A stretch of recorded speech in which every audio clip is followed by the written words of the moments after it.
ओम शांति।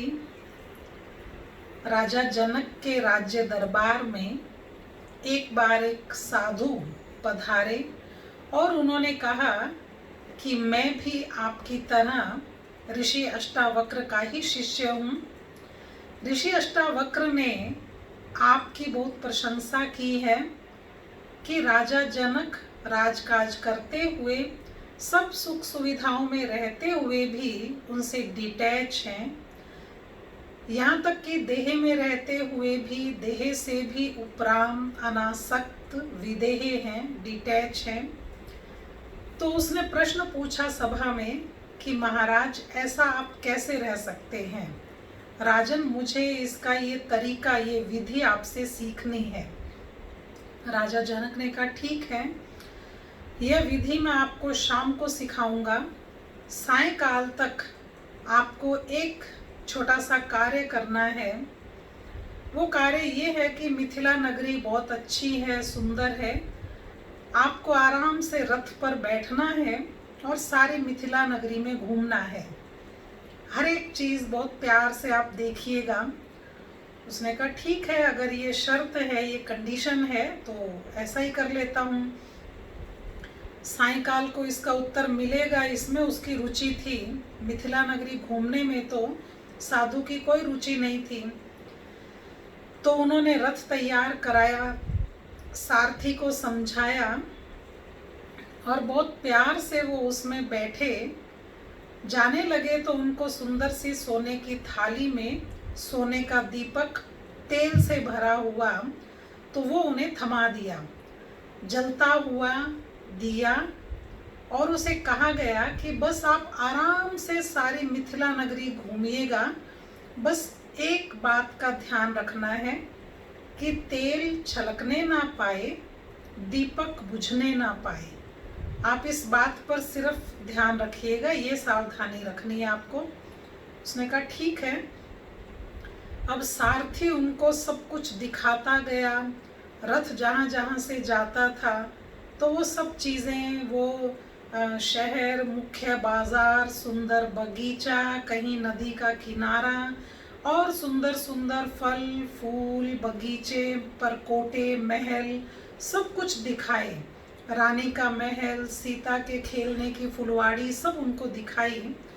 सब कुछ देखते हुए कहीं पर उनको बहुत बढ़िया फल खिलाए, कहीं जूस पिलाया और शाम को उनको वापस लेकर आए।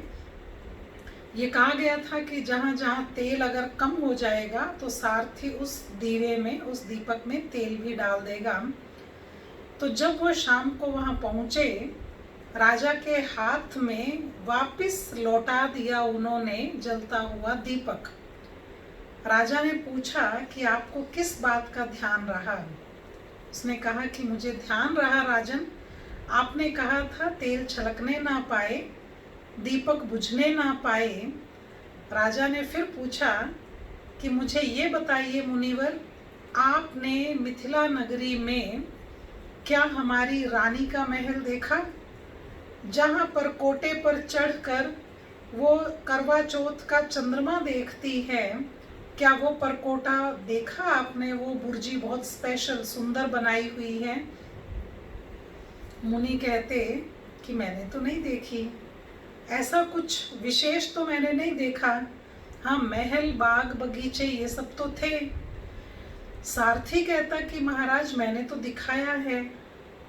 तो सब कुछ सारथी ने दिखाया, सब जगह रथ घूमता रहा। फिर भी आप सोचिए कि उस साधु ने वह महल, वह परकोटा क्यों नहीं देखा? आंसर दिया, कैसे देखता राजन? पूरा ध्यान तो इसी बात पर था कि तेल छलकने ना पाए, दीपक बुझने ना पाए, तो कैसे देखता? राजा ने कहा, बस यही तो मैं करता हूँ। सब कुछ करते हुए मैं कुछ नहीं करता, सब सुख भोगते हुए मैं कोई सुख नहीं भोगता। एक ही बात पर अटेंशन रहता है कि आत्मा रूपी दीपक बुझ ना जाए, इसकी ज्योति मध्यम ना पड़ जाए। इसी बात पर अटेंशन रहता है कि परमात्मा ने जिन गुणों और शक्तियों से आत्मा को सुसज्जित करके भेजा था, तो जिस तरह से उसने सजाया था वो चीज़ें यहाँ दुनिया में रोल प्ले करते करते कहीं कम ना हो जाए, इस बात पर अटेंशन रखने के कारण सब कुछ देखते हुए मैं कुछ नहीं देखता, सब कुछ करते हुए मैं कुछ नहीं करता। ये आप फिर से सोच कर देखिएगा। घर गृहस्थ में, परिवार में, सब तरफ रहते हुए एक बात पर भी अटेंशन हो कि मेरी खुशी खत्म ना हो जाए, क्योंकि आप खुश रहेंगे तो औरों को खुशियां दे सकेंगे। उस दीपक की लो और दीपक के तेल की तरफ ध्यान रखने का अर्थ है कि मन की इस स्थिति पर ध्यान रखें कि सब कुछ करना है, नगर में घूमना है, रथ भी चलेगा, दुनियावी सब कार्य भी करने हैं, लेकिन मेरी खुशी, प्रेम और शांति की स्थिति खत्म ना हो जाए। ओम शांति।